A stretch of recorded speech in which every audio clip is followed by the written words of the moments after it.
ओम नमः शिवाय, जय श्री महाकाल। तो बहुत सारे लोग परेशान रहते हैं कि हमारे घर में माता लक्ष्मी का बिल्कुल भी वास नहीं है। इसके साथ घर में कर्ज बढ़ा हुआ है और धन दौलत की कमी हमेशा बनी रहती है। और इसके साथ अगर धन से जुड़ी कोई भी समस्या आपके जीवन में है तो विशेषकर इस उपाय को आपको कर लेना है। इसके बाद आपके घर में सुख समृद्धि बढ़ेगी और जो भी समस्या है वो खत्म होगी।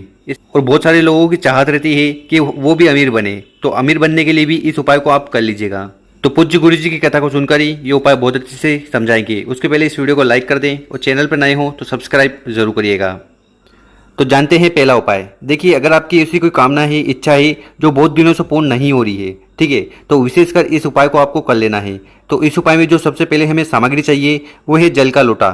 तो आपको तांबे का लोटा ले लेना है और इस तांबे के लोटे में आपको अपने घर से जल भर लेना है।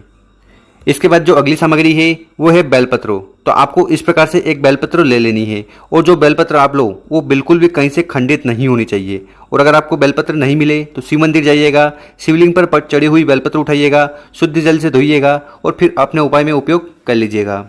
फिर इन दोनों सामग्री को लेकर आपको पहुंच जाना है शिव मंदिर। ठीक है, कब जाना है? सुबह समय मिले तो सुबह चल जाइएगा, शाम को समय मिले तो शाम को चल जाना। और शिव मंदिर में जाकर सबसे पहले उत्तर दिशा की तरफ मुंह कर खड़े हो जाना है और ये उपाय करना है। देखिए दोस्तों, आपको पता होगा कि शिवलिंग पर शिव जी का पूरा परिवार विराजमान होता है। तो हमें ये जो उपाय करना है ये विशेषकर माता अशोक सुंदरी वाली जगह पर करना है। तो इसके बाद क्या करना है कि जो आप अपने साथ बेलपत्र लाए हो उसको उठाना है और उसको माता अशोक सुंदरी वाली जगह पर समर्पित कर देना है।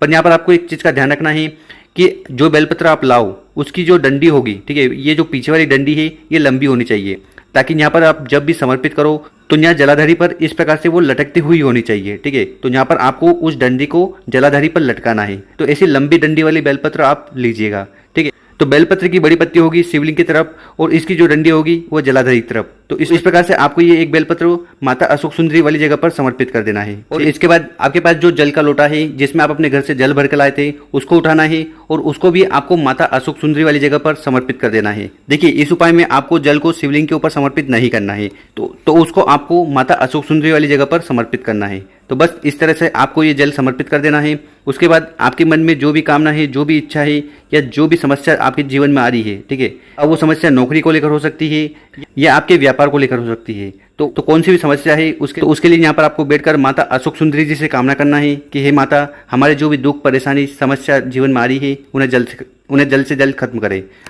देखिए, जैसे हमने बताया है कि माता अशोक सुंदरी जी शिव जी की सबसे छोटी बेटी है। तो यहाँ पर आप जो भी कामना करोगे वो ले जाकर शिव भगवान को बता देगी। उसके बाद आपकी जो कामना है, इच्छा है, वो पूर्ण होगी। तो कर देखिएगा, बहुत ही आसान सा उपाय है।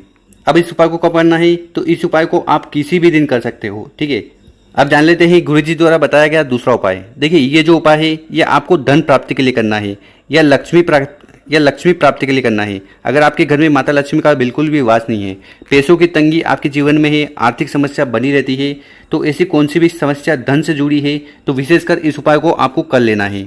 तो इस उपाय में जो सबसे पहले हमें सामग्री चाहिए वो है हल्दी। क्या लेना है आपको? हल्दी। और जब भी हल्दी की बात हो तो आपको इस प्रकार से खड़ी हल्दी ले लेनी है और खड़ी हल्दी को फिर आपको इस प्रकार से पीस लेना है। इसके बाद जो अगली सामग्री है वो है तांबे का लोटा। तो तांबे का लोटा ले लेना है और इस तांबे के लोटे में आपको अपने घर से जल भर लेना है। इसके बाद क्या करिएगा कि जो आगे हमने हल्दी बताई थी, ठीक है, पीसी हुई हल्दी आपको उठाना है और इस जल के पात्र में समर्पित कर देना है। ठीक, तो आपको हल्दी इस जल के लोटे में डालना है और उसके बाद इस लोटे को उठाकर आपको चले जाना है तुलसी माता के गमले के पास। अगर आपके घर में माता तो तुलसी का कोई भी पौधा हो, गमला हो, ठीक है, वहाँ पर आपको चले जाना है। ठीक, और ये जो जल का लोटा आप अपने साथ लाए हो जिसमें आपने हल्दी डाली थी, इस जल के लोटे को उठाना है और इसको आपको समर्पित कर देना है तुलसी माता के जड़ में। तो इस प्रकार से आपको ये एक चीज़ समर्पित करनी है। वो जो एक चीज़ थी वो थी हल्दी। तो हल्दी वाला जल आपको तुलसी माता के गमले में, तुलसी माता के पौधे में समर्पित करना है। ठीक, और ये जल समर्पित करते समय आपको ओम नमः भगवते वासुदेवाय का स्मरण करना है। देखिए, ये उपाय अगर हम करते हैं तो इससे माता लक्ष्मी खुश होती है, साथ ही साथ विष्णु भगवान भी इससे बहुत ज़्यादा प्रसन्न होते हैं।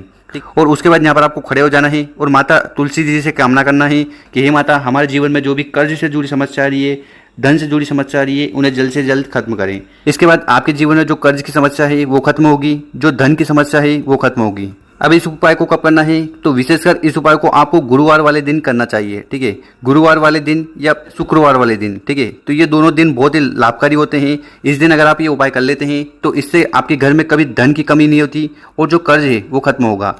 और इसके साथ जो अमीर बनने के आप सपने देखते हो वो भी पूर्ण होंगे। बट उसके लिए आपको बिजनेस करना पड़ेगा, मेहनत करना पड़ेगा, और उसके साथ अगर आप इस प्रकार से उपाय करते हो तो आप जल्द ही अमीर बन जाओगे। तो कर देखिएगा, बहुत ही आसान सा उपाय है, आपकी सारी कामना इच्छा पूर्ण होगी।